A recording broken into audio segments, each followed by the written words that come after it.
À la FEJ, qui est une association qui gère un certain nombre d'établissements sociaux et médico-sociaux sur le département du Nord, on a, comme les autres associations, été sollicités par le département pour faire moins 10%. Et donc, nous, on a réfléchi de notre côté. On va créer à peu près 250 places de SAVS en fermant un certain nombre de places de foyers d'hébergement. Et puis on a aussi travaillé sur l'habitat inclusif ou d'autres manières de vivre cet habitat. Moi j'ai porté un témoignage au bureau quand on a préparé cette conférence sur quelques points juridiques et financiers qui étaient important d'avoir en tête, parce qu'on peut très bien se retrouver avec une puissance publique qui nous demande de mettre en place des modèles, et vous les connaissez, à un moment donné, s'il y a des soucis, c'est pas eux qui mettent en œuvre. Donc, on a répondu à un appel à projet du département sur l'habitat partagé, où donc on a été sélectionné pour faire quelque chose dans le sud du département, et on est aussi... on agit aussi et on a des projets de résidence-service pour des personnes âgées non dépendantes. Donc tout le temps qu'on est dans l'autorisé, ce qu'on a été pendant près de 50 ans, c'était clair, on avait un cadre juridique qui nous protégeait. Depuis les années 2000, les choses ont un petit peu changé, mais on était toujours dans le cadre très protégé. On était du côté de la diagonale haute, oui, voilà, c'est ça. On était une institution loi 2002 dans le cadre du Code de l'action sociale et des familles. Et puis on s'aperçoit, nous, en avançant un petit peu et en construisant les modèles, ne serait-ce que pour les résidences-services pour personnes âgées, non dépendantes, nous ne sommes plus dans le Code de l'action sociale et des familles. Nous sommes donc dans le cadre... presque comme un bailleur social, dans le cadre du CCAH, du Code de construction et de l'habitat. Je pose la question de savoir d'ailleurs s'il faut aller chercher l'agrément bailleur social. Il y a plusieurs niveaux, mais le niveau ultime est vraiment très très compliqué à obtenir. Et surtout, on s'est posé la question de savoir si on pouvait fonctionner comme n'importe quel établissement dont on a l'habitude de gérer, c'est-à-dire tranquillement, exonération de la TVA, etc., etc. Et en y réfléchissant et en prenant attache auprès d'un avocat spécialisé, on s'est aperçu que nous n'étions pas dans le Code de l'action sociale et des familles, et donc il fallait regarder le projet d'établissement, de la structure, et à partir du moment où il n'y avait pas de caractère social qui était clairement défini, on était dans le cadre concurrentiel. Et que donc, les tarifs qu'on avait imaginés, il fallait rajouter 20% sur toutes les prestations. Le loyer, il n'y a pas de TVA, mais tout le reste, il y a 20% de TVA. Et donc ça change quelque chose.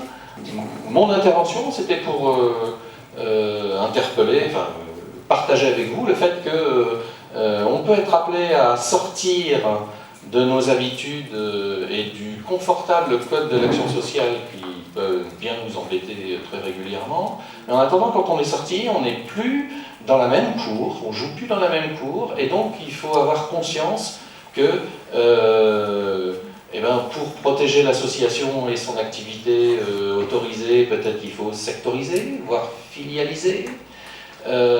Et qu'il faut mettre en place délibérément, parce qu'on va jouer en concurrence avec le lucratif, et c'est pas quelque chose qui doit faire peur, on va jouer avec les mêmes règles du jeu que le lucratif, et donc il faut intégrer ça dans notre réflexion. Voilà un petit peu ce que moi j'avais partagé au bureau et pour lequel on m'a demandé d'intervenir. Merci Jean-Marc pour cette introduction qui nous introduit à la fois dans les fondements des questions de l'inclusion auxquelles on ne va pas répondre là, dans cette séquence, mais qui renvoient à la question de la place des personnes de plein droit dans la société, et donc du coup des mouvements à l'œuvre aujourd'hui, dont la recherche de solutions alternatives.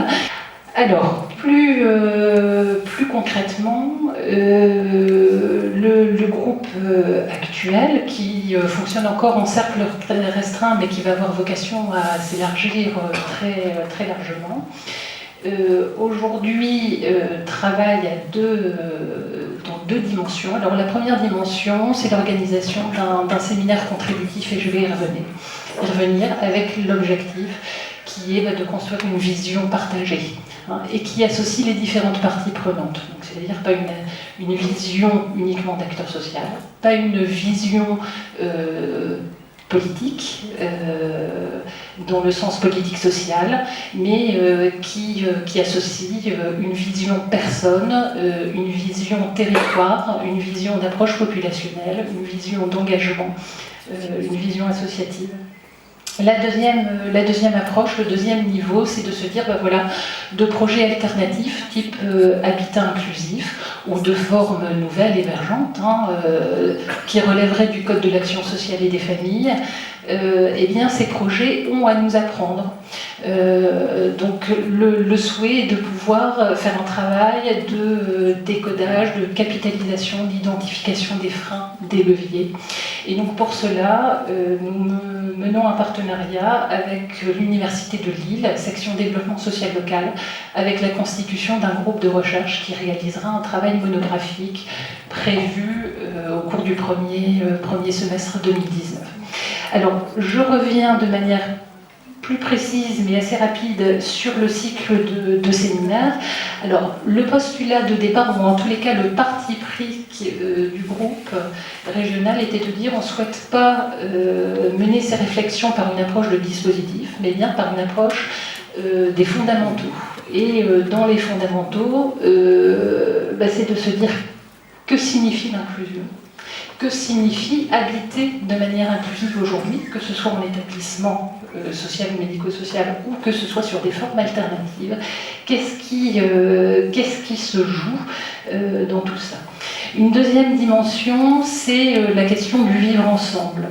L'habitat est conçu comme créateur de liens sociaux. Donc en quoi les différentes formes d'habitat permettent et sont soutenants à tous les âges de la vie, et sont soutenants dans cette dimension collective, dans cette dimension lien social.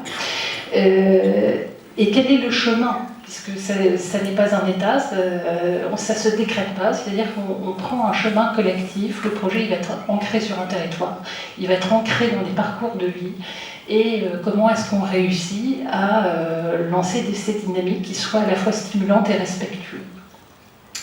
La troisième dimension est de se dire tout ça ne se fait pas comme d'habitude. Donc ça nous appelle, respectivement, les différentes parties prenantes, à faire autrement, à bouger des curseurs, à bouger les lignes.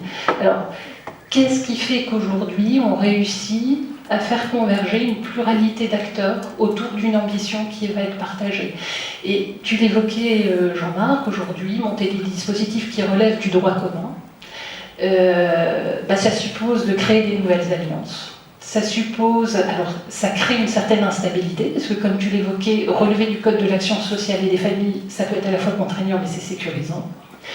Et donc le fait de partir dans le droit commun crée un certain nombre d'insécurités, que ce soit juridique, que ce soit fiscal, que ce soit économique. Voilà, donc l'idée est de réussir à décoder ça. C'est aussi décoder la question de la confiance, c'est-à-dire du regard que l'on porte sur les personnes dans leur capacité à la fois à être actrices de leur propre dimension inclusive dans laquelle elles vont s'inscrire. C'est aussi la question de la confiance par rapport à leur capacité à être actrices d'une politique, actrices de la société. Voilà, alors vous voyez une grande ambition qui est programmée au dernier trimestre 2018 et au cours du premier trimestre 2019, j'espère qu'on ne va pas trop déraper. Donc on sera amené, bien entendu, à revenir vers vous pour voir si vous souhaitez vous associer à ces réflexions. Ces séminaires ne sont pas conçus comme des séminaires descendants. Ce sont des espaces de travail collectif, des espaces d'échange pour que voilà, on puisse croiser les regards. Donc à la Pébilance, effectivement, il y a eu cette démarche de projet inclusif dont on parle depuis tout à l'heure. Mais avant ça, il y a toute une histoire avant de parler d'inclusion. Il y a quand même cette question des personnes, de leur situation et surtout de leur participation. Donc l'histoire de la Pébilance, c'était de se poser la question dans le projet associatif, comment aider ces personnes à pouvoir participer, à agir, à exister dans la société. Effectivement, on avait à notre niveau donc tout un travail à faire sur le regard qu'on portait sur ces personnes, sur leur capacité effectivement à évoluer, à avoir des idées, à nous les partager, etc. Et alors je vais vous parler d'une chose qui est très factuelle, hein, c'est anecdotique. Vous avez tous vécu avec un chaos total les événements Charlie Hebdo. On s'en souvient, je pense qu'on était scotchés dans la télévision. On s'est retrouvés au foyer de vie le lendemain matin et puis on a fait la minute de silence. D'accord. Ça ne disait pas grand-chose aux personnes, sauf à dire qu'elles aussi vivaient ce chaos total. Et puis on s'est dit, mais finalement, qu'est-ce qu'on est en train de faire là? Comment on va leur expliquer les choses? Et pour leur expliquer les choses, il faut savoir que nous, travailleurs sociaux, on n'est pas forcément au-dessus de tout le monde et on ne sait pas tout non plus. Et donc on est allé chercher des compétences ailleurs. C'est-à-dire la Ligue des droits de l'homme, les jeunes d'asile politique, qui aussi vivent des situations parfois de discrimination et aussi ont des droits pour autant. Et donc c'est de là qu'est parti un petit peu nos débats citoyens. Donc vous voyez qu'avant de parler d'une société inclusive, on va déjà parler de ce qu'on est capable de faire dans nos institutions. Donc voilà, chemin faisant, effectivement, les débats sont devenus pérennes, parce que forcément les questions émergent, elles fusent, et les personnes n'arrêtent pas de nous en poser. Donc voilà, la compétence, on va la chercher bien ailleurs. Donc pour arriver dans cette démarche inclusive, on a vu les bénéfices pour les personnes, effectivement, de ces tiers qui intervenaient, qui pouvaient forcément apporter leur expertise, qui n'était pas tout à fait la nôtre. Hein, on est dans l'accompagnement au quotidien, mais on n'est pas forcément dans cette expertise sur la Ligue des droits de l'homme, par exemple. Et puis voilà, donc cette démarche d'inclusion, elle nous a amené à travailler avec un très grand nombre de partenaires, aux compétences multiples. Et c'est de là qu'est arrivée la diversité. Travailler avec d'autres publics, travailler avec d'autres partenaires.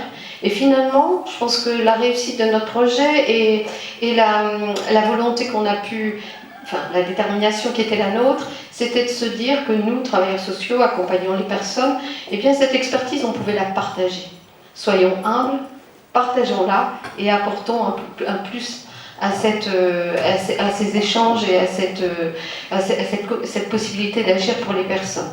Donc voilà, petit à petit, on a pu travailler hors champ handicap.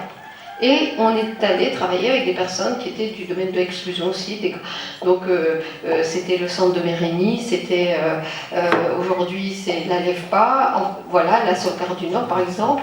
Et c'est comme ça qu'en fait on a pu, avec les personnes accompagnées, étendre le champ de nos expertises et puis créer cette diversité culturelle. Demander à la société qu'elle soit inclusive, c'est un petit peu quand même leur demander beaucoup, dès lors que nous ne sommes pas, nous, capables de le faire. Alors du coup, finalement, le bénéfice, il était évident pour les personnes, évident pour les professionnels, qui forcément aussi se forçaient un petit peu la réflexion hein, autour de notre accompagnement et sur toute cette citoyenneté et du pouvoir d'agir des personnes. Et du coup, des idées ont émergé, des manifestations se sont organisées. Monsieur Jacot, tout à l'heure, disait avec plein de lumière dans les yeux, et oui, il y a eu une kermesse, c'était formidable, il y avait du monde, des enfants, etc.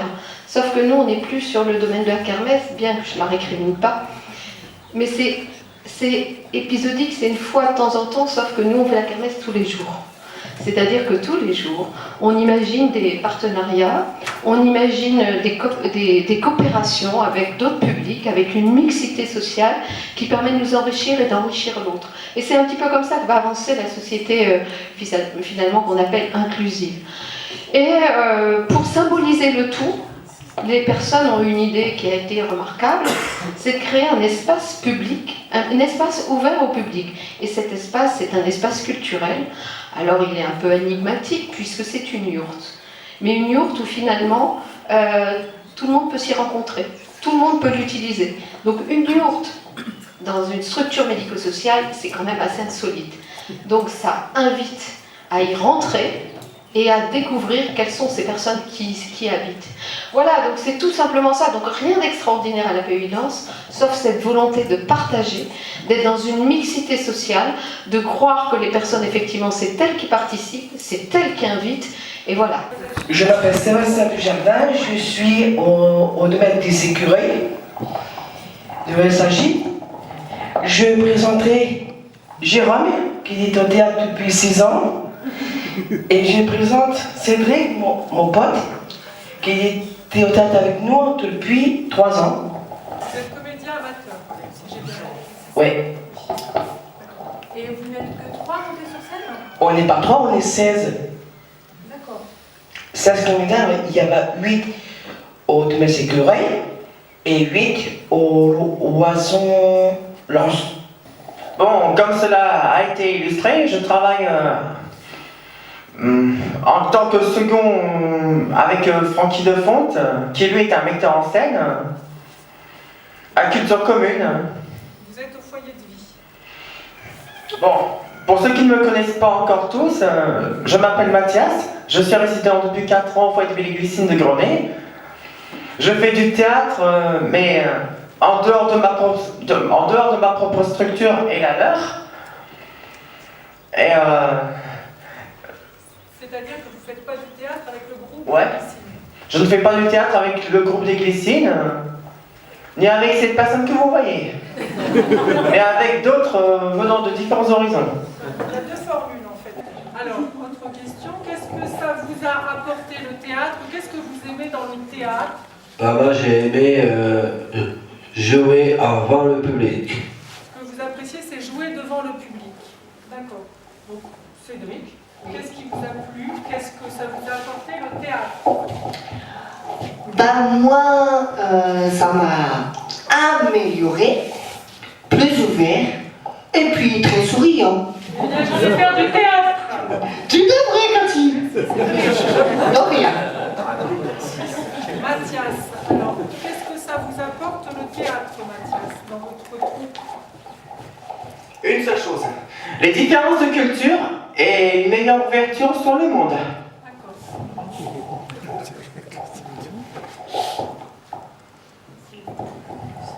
Qu'est-ce que ça vous a apporté, Sébastien?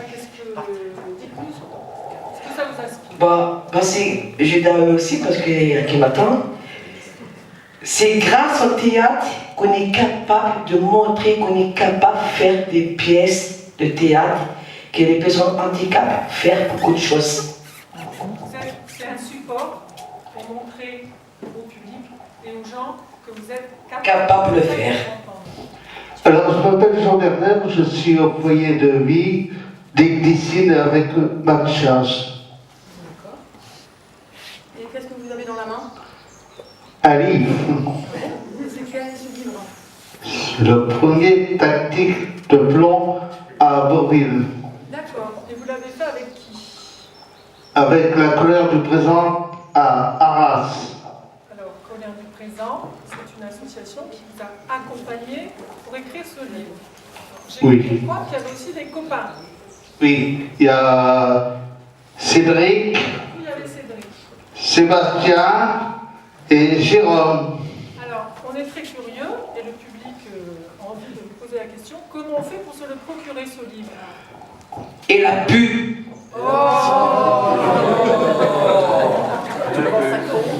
Dommage, on est venu pour rien. Mais on a écrit un deuxième. C'est quoi le titre? C'est Pétage de plomb à Gainsbourg. Comment on peut se... Voilà, c'est ça l'inclusion. Donc, vous l'avez compris, je vais vous parler particulièrement du secteur de la petite enfance et de comment on peut comprendre cette définition de l'inclusion dans ce secteur particulier. Le concept de l'inclusion, il vient plutôt du monde anglophone, avec la notion de société inclusive et d'école inclusive. Et donc, c'est arrivé par un courant nord-américain. Pour la petite enfance, on s'inspire beaucoup du Québec. Et donc, on voit que ce système-là préconise plutôt la fusion des deux systèmes, l'éducation ordinaire et puis l'éducation spécialisée. C'est le choix qu'a fait par exemple l'Italie, ou c'est le choix qu'a fait la Suisse aussi.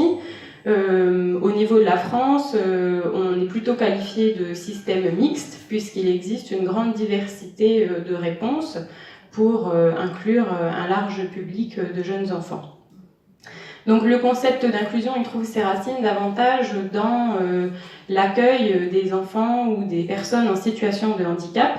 Mais le handicap, il peut faire référence à une grande diversité de situations. Il peut être physique, il peut être psychique, il peut être social, il peut être culturel, il peut être genré, il peut être ethnique. Donc voilà, on peut multiplier encore les qualificatifs. L'idée, c'est que tout ça, c'est plutôt des cases, et l'inclusion, ce serait plutôt sortir de ces cases pour s'intéresser à chacun, à chacune, et accueillir tous les enfants au sein des lieux d'accueil de la petite enfance.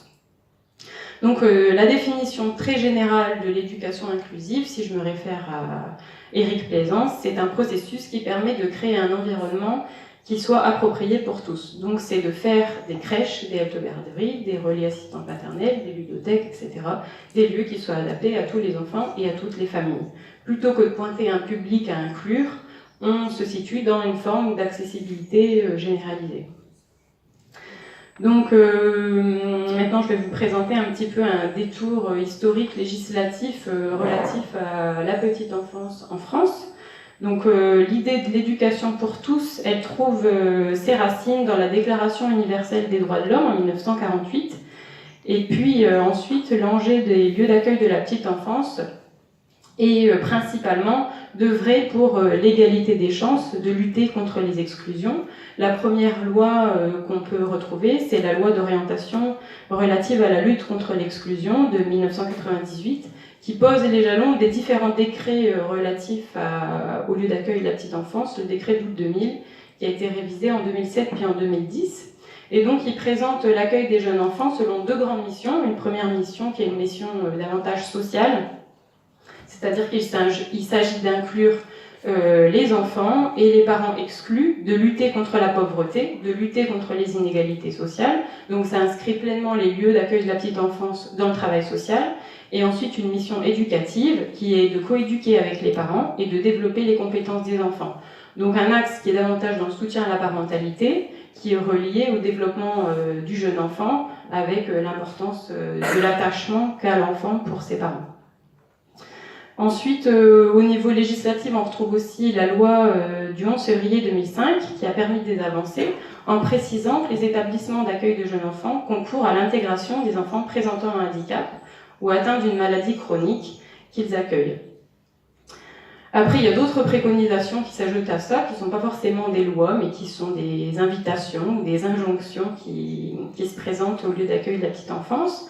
Par exemple, l'OCDE a dit que la fréquentation des lieux d'accueil collectifs était un moyen de lutter contre les inégalités sociales dès le plus jeune âge. Il y a aussi le plan pluriannuel de lutte contre la pauvreté et l'inclusion sociale qui invite à lutter contre les exclusions dès le plus jeune âge, ou encore, plus récemment, le rapport Jean-Pinault qui a été rédigé en 2016, qui propose d'accélérer l'inclusion des enfants en situation de handicap dès la petite enfance. On peut citer également le rapport de Terra Nova en 2017, qui confirme l'idée que l'inclusion sociale se joue dès la petite enfance. Et on a vu par exemple différents dispositifs un petit peu expérimentaux se mettre en place, comme par exemple les crèches à visée d'insertion professionnelle. Le constat qui était fait, c'était que les enfants qui fréquentaient les crèches étaient davantage des enfants dont les parents travaillaient tous les deux. Et donc les parents qui n'ont pas de travail n'ont pas la possibilité de trouver de travail puisqu'ils s'occupent de leurs enfants, donc c'était un cercle vicieux. Là, les crèches à visée d'insertion professionnelle, elles assurent des places aux parents qui n'ont pas de travail Et par exemple, il y a une crèche à Liévin qui accueille 60% des familles qui vivent sous le seuil de pauvreté. On retrouve aussi ces différentes préconisations au niveau européen, avec la déclaration de Salamanque et la Convention des Nations Unies sur les droits des enfants de 89, qui donne à l'inclusion une autorité claire comme l'un des droits de l'homme. Et on peut repérer au niveau de la petite enfance un réseau important, le réseau 17, qui veut dire Diversity in Early Childhood Education and Training, qui a été fondé en 1998 et qui vise à promouvoir l'équité, l'inclusion sociale et à reconnaître la diversité. Donc dans la petite enfance, on va comprendre l'inclusion vraiment comme l'accessibilité généralisée et on va relier ça à tout ce qui est pédagogie culturelle, approche interculturelle, approche de la diversité, inclusion sociale, lutte contre les exclusions. C'est pas parce qu'on est dans un milieu qu'on en fait partie. Il existe des exclusions de l'intérieur et elles sont pas meilleures que les exclusions de l'extérieur. J'emprunte cette expression à Pierre Bourdieu. Et Laurence Touroud, dans son livre Petite enfance et handicap en 2016, elle a repéré différentes formes d'exclusion masquée dans les domaines scolaires. Donc par exemple l'indifférence, la négligence, la dévalorisation ou la non prise en compte des besoins éducatifs. Donc en disant ça, elle met donc à l'inverse, en lumière, que l'inclusion elle va passer par la valorisation et par la reconnaissance de l'autre. Donc je vais d'abord passer un temps à montrer en quoi l'inclusion passe par la reconnaissance de l'altérité et puis ensuite je parlerai de la valorisation et de l'importance de partir des potentialités de l'enfant. Donc l'inclusion, elle pose la question du rapport à l'altérité. Et ce rapport à l'altérité, il permet de formaliser une tension qui est inhérente à l'inclusion, puisqu'on est tous des êtres humains, et en tant qu'être humain, on a des besoins paradoxaux. On a le besoin de se sentir soi, singulier, particulier, unique, on a besoin de se différencier, on a besoin de se sentir différent, et à la fois, on a aussi besoin de se sentir semblable et similaire à d'autres, appartenir à un groupe, appartenir à la société. Et donc, l'inclusion, elle met toujours en jeu ces deux besoins, le besoin de se sentir à la fois singulier et à la fois similaire. Et ça, on va le retrouver tout le temps, puisque derrière toute singularité humaine, il y a l'universel. Charles Gardou nous dit qu'un enfant différent, ça n'existe pas, puisque, d'après lui, on est tous différents, on est tous semblables, on est tous des variations d'une même humanité.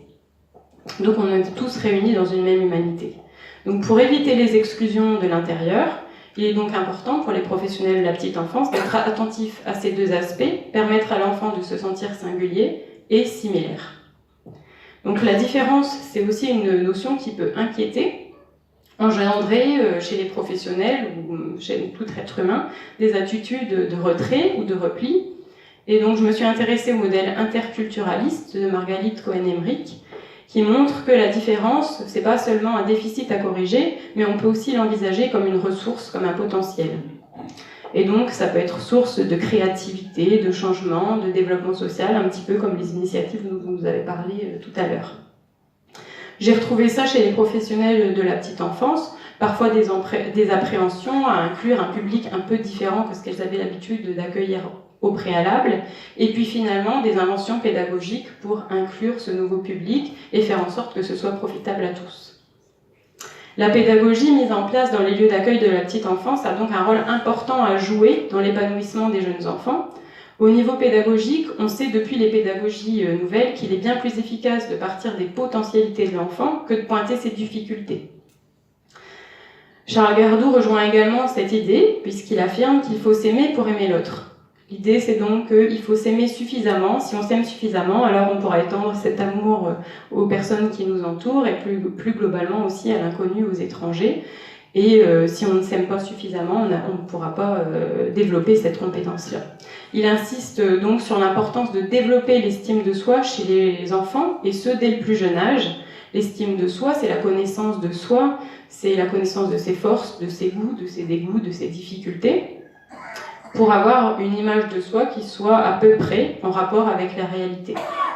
Martine Jenner-Raimondi, en 2016, elle a montré que dans les crèches, le souci de ne pas mettre l'enfant en difficulté était une priorité pour les professionnels de la petite enfance, ce qui permettait d'avoir des ajustements aux différentes potentialités des enfants. Ça m'a fait penser à la théorie de Vygotsky avec les zones proximales de développement qui invitent les professionnels à se situer dans un étayage auprès de l'enfant, soit pour faire avec l'enfant, soit pour laisser faire l'enfant seul. C'est aussi une idée de Montessori. Donc c'est aussi ce que pointe Laurence Touroud, puisqu'elle écrit qu'il est important de considérer l'enfant dans sa globalité et de s'appuyer sur son potentiel d'apprentissage. Donc proposer des activités qui sont adaptées aux enfants, aux compétences de l'enfant, c'est une priorité qui va permettre de développer l'estime de soi, l'estime qu'il a de lui-même, d'éprouver de la satisfaction à réussir, à apprendre, etc. L'approche psychanalytique, elle avait montré justement le plaisir comme source de développement, comme moteur d'apprentissage. Et donc, je vous invite à partir du plaisir des enfants et pourquoi pas des personnes adultes pour développer les compétences de chacun. Alors, je pense que dans la salle, certains connaissent, il y a différents noms. On a appelé cette démarche ou cette réflexion qui s'est transformée en expérimentation d'abord Housing First. Nous, on avait à la Fondation Abbé Pierre mis en avant une démarche qui s'appelait Sans domicile objectif zéro. Mais un peu comme vous l'avez évoqué, en parlant d'un toit qui est là pour protéger mais pas pour enfermer, il y a l'invitation à réfléchir autrement le rapport au logement. On s'est rendu compte que depuis longtemps, on a construit un parcours avec différentes étapes en hébergement qui finalement, à chaque étape, apportait autant d'occasions de se planter, de ne pas réussir à passer à l'étape d'après et positionner finalement plutôt une partie de ceux qui accompagnaient les parcours comme étant des espèces de gendarmes à questionner les risques, à mesurer les problèmes, plutôt que de se positionner dans cette espèce d'énergie que vous avez évoquée, de se dire et si ça marchait, voilà, et si on se faisait confiance, et finalement d'apporter une réponse logement à ceux dont la difficulté première est l'absence de logement, plutôt que de faire passer par des étapes qui des fois allongent le parcours, voire même questionnent la personne elle-même sur ce qu'on est en train de faire avec elle, en disant mais moi je suis venue pour un problème de logement, et finalement on m'invite à aller dans tel ou tel établissement et ça me permet plus de voir mes enfants par exemple. Donc effectivement je trouve que par rapport à ce que vous nous avez décrit, on invite à transformer le regard sur la personne et plutôt à se dire et si on commençait par le logement. Donc ça veut dire qu'on ne va pas être dans une position qui consiste à travailler tous les risques et imaginer tout ce qui pourrait mal se passer, en se disant comment on va faire pour anticiper tout ce qui risquerait d'arriver mais qui n'arrivera peut-être pas, et à se dire bon, finalement on va démarrer le chemin en apportant un logement et on va essayer de voir ce qu'il faut comme toit pour protéger ou ce qu'il faut comme soutien pour permettre que ça marche. Et moi j'avais été surprise, je travaille dans le logement depuis longtemps mais pas dans le travail social. On a fait un petit point sur ce qui s'était passé en matière politique de l'habitat et notamment depuis les grandes étapes de décentralisation. Et on s'est rendu compte que pour beaucoup de travailleurs sociaux, il y avait une forme de blues en fait. Parce qu'ils disaient, mais il y a 30 ans, on mettait en place une allocation et ça permettait d'avoir l'accès au logement. Et la pénurie, elle est telle que finalement ça s'est transformé et qu'aujourd'hui, en général, on explique aux gens pourquoi ils vont devoir se passer de logement. Comment ils vont devoir attendre. Et évidemment, des fois, ça génère des frustrations. C'est beaucoup plus compliqué. Et donc, ça nous invite à transformer le regard et du coup aussi, après, à se demander comment on va transformer l'institution. Parce qu'évidemment, ça implique aussi qu'un certain nombre d'accompagnants, de structures qui s'étaient orientés vers l'hébergement puissent petit à petit travailler autrement l'accompagnement, changer de de statut ou de position par rapport aux personnes. Ça invite peut-être aussi à se demander, mais comme vous l'avez dit, qui est celui qui peut être dehors et dans quelle situation le dedans ou la protection de l'institution est encore nécessaire. Et je pense que c'est assez intéressant de voir justement votre expérience pour se demander comment on peut se positionner, mais peut-être moins en termes de risque que de dire est-ce que je peux avoir confiance, comment je vais faire, peut-être se demander comment on va faire aussi s'il y a quelque chose qui ne marche pas, mais finalement faire confiance d'abord et après accompagner. Dans les pays où les expériences se sont menées à grande échelle, on constate qu'après 2 ans ou plus, les personnes qui sont allées d'abord dans le logement, en général, s'ils sont maintenus, et dans plus de 9 cas sur 10, ça continue de fonctionner. Les personnes qui ont eu une réponse hébergement comme on faisait d'habitude, on est plutôt à une grosse moitié qui est encore en logement, enfin qui a accédé au logement, et une autre moitié qui n'est pas dans ces réponses-là. Ce qu'on apprend aussi, c'est que finalement, on ne peut jamais savoir celui avec qui ça va pas marcher, en fait. Ça, on peut pas savoir. Donc, ça transforme finalement la posture du travailleur social, parce que il y a une part d'inconnu. On ne sait pas chez qui il va falloir être présent au moment où ça va être un peu plus dur, mais c'est aussi la possibilité de faire plein de belles découvertes. APF France Handicap a eu la présidence d'une organisation européenne que vous connaissez peut-être, qui s'appelle le CFHE. Donc c'est le Conseil français en fait des personnes handicapées pour les questions européennes. Puisqu'on se dit qu'un certain nombre de textes sont des transpositions en fait européennes, donc l'idée c'était de se dire mais qu'est-ce qui se passe aussi ailleurs, et donc il a été créé le Conseil français des personnes européennes, où on travaille beaucoup avec l'Espagne, l'Italie et notamment la Belgique sur ces questions qu'on appelle d'employment, d'autodétermination, j'en passe et des meilleurs. Et donc, avec le CFHE, il y a quelques années, on a fait aussi un tour d'Europe sur la question de l'éducation inclusive. Et on est allé du côté aussi de l'Islande, Prague, l'Italie et bien sûr l'Espagne, qui en pointe aussi avec un partenaire qui est la Fondation ONCE, qu'on connaît plus sur le Tour de France en fait que parfois sur son objet principal. Le CFHE, qu'est-ce qu'il amène en fait? Voilà, le CFHE, on traite régulièrement de ces questions, le mainstreaming, l'employment, advocacy, c'est la question en fait de la judiciarisation, les conventions de l'ONU, puisque en fait sur la question de l'ONU, donc on devait avoir la visite en fait le 13 octobre dernier d'une certaine Catalina que vous connaissez certainement, puisqu'elle a rendu en fait son pré-rapport en fait. Donc elle devait venir en Hauts-de-France à Lille le 13 octobre dernier, et finalement elle a choisi d'aller du côté de Marseille, mais voilà, on souhaitait vraiment nous lui faire part en fait d'un certain nombre de constats, manque de bol, donc elle n'est pas venue en fait sur l'île.